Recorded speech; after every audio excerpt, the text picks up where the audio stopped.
What's the meaning of bureau de change?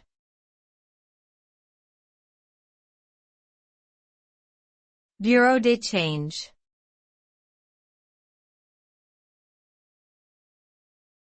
Bureau de change.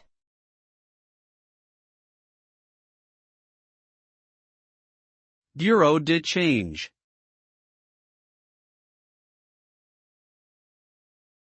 Bureau de change.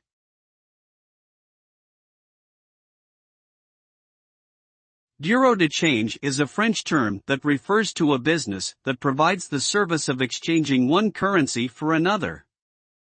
These businesses typically provide this service for travelers or individuals who need to exchange currencies for business purposes.